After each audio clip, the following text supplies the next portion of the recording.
All right.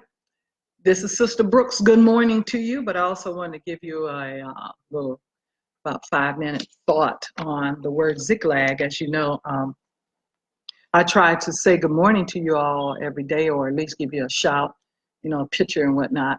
But today is going to be just a live video that says hello to you. And the reason why I wanted to do this is because I wanted to talk about what I learned after I read, what is that, 1 Samuel chapter 30. And because of Ziklag, I wanted to read, why did I wake up this morning with Ziklag on my mind? And this is just a little preview.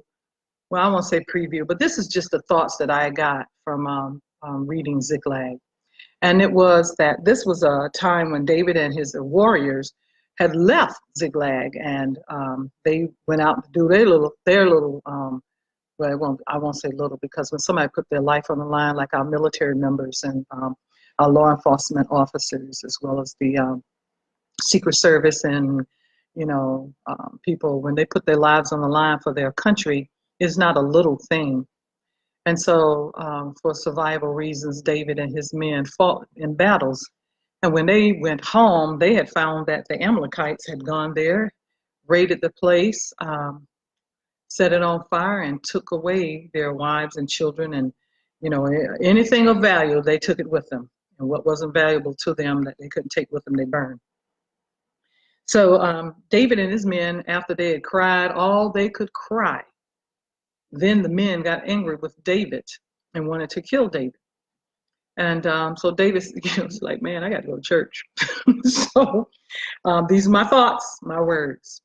Okay. And so David called for the priest, and he went he went there. But before he did that, this is what I like, and this is what I highlighted, all right, for myself. And this is 1 Samuel chapter 30, and it was verse 6. And as I said, remember, they were crying and everything, and this is the last part of it, according to King James. But David encouraged himself in the Lord his God. That was the main thing that Ziklag has let me know. You've got to, despite what's going on, despite the pain, despite the aggravation, despite the illness, despite the death, loss of whatever, encourage yourself in the Lord your God. All right? So he was like, I got to go to church. So by the time we get down here in verse 8, it says that David inquired of the Lord. And this is what, according to King James, he said when he was asking, shall I pursue after this troop? Shall I overtake them? In other words, Lord, should I go after these robbers and thieves? Should I go after them? And if I go after them, will I be able to overcome them and take back what belongs to me? Okay, this is what he's looking at, right? And so he says, shall I pursue after this troop? Shall I overtake them? And the Lord answered him, pursue, for thou shalt surely overtake them, and without fail recover all. Morning, Cheryl. Look at this. Now, first of all, they come back home to a deserted, burning up place.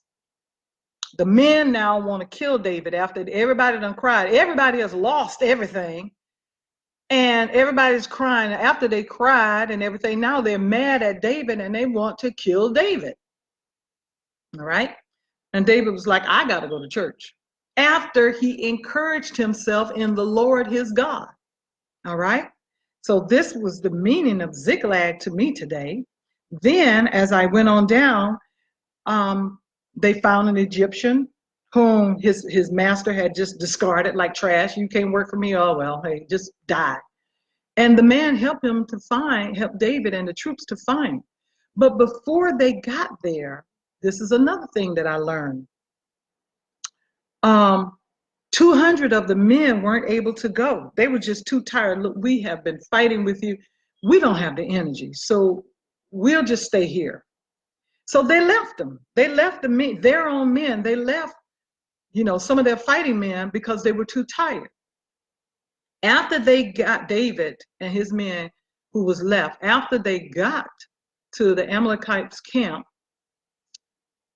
beat them up, killed some got away, they not only recovered their stuff, their family members, but they also recovered a whole lot of other stuff.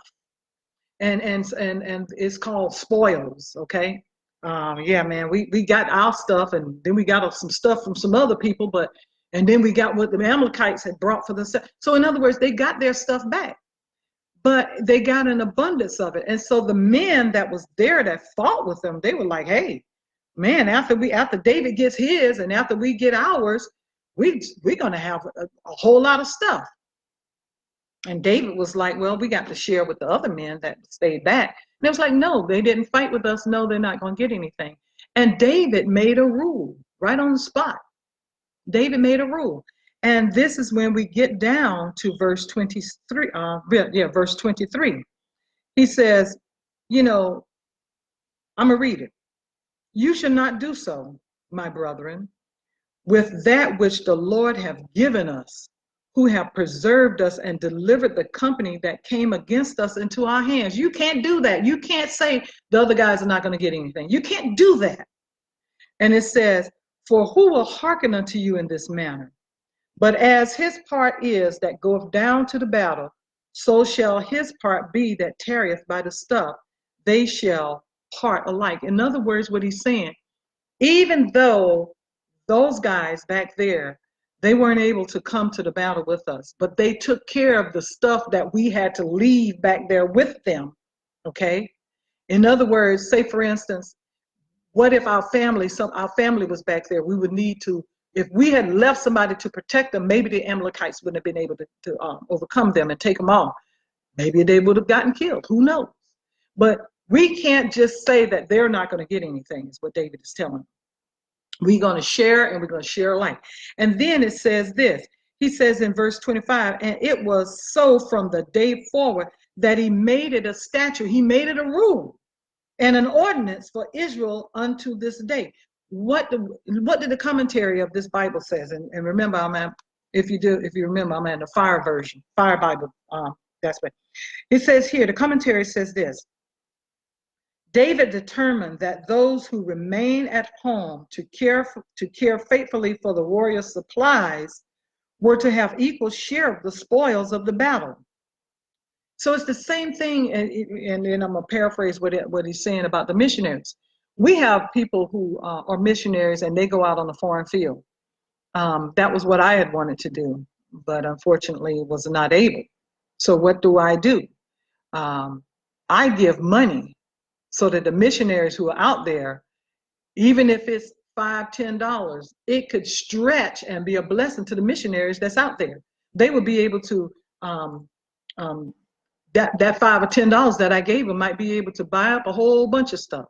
I remember Pastor Ebenezer from India. He had come and he's like, I would like to walk in your jewelry store. And I thought, oh boy, I'll be able to buy him something, that he would enjoy. And he was just looking at the watches and he was commenting to me about the price of the watches. And I thought, man, that's cheap, $100, $200. That's not too bad for a watch, I done pumped myself up. I'm going to be a blessing to the man of God. And he taught me something, and that humbled me. He said, the price of this watch can feed over 100 people. So I might not be able to leave Ziklag while you guys go out to battle, but I'm going to help protect your stuff. I'm going to be here to protect your stuff. I'm going to be your prayer cover, okay? Get my little finances together. I'm going to be able to send you some finances so that you can continue on with the battle.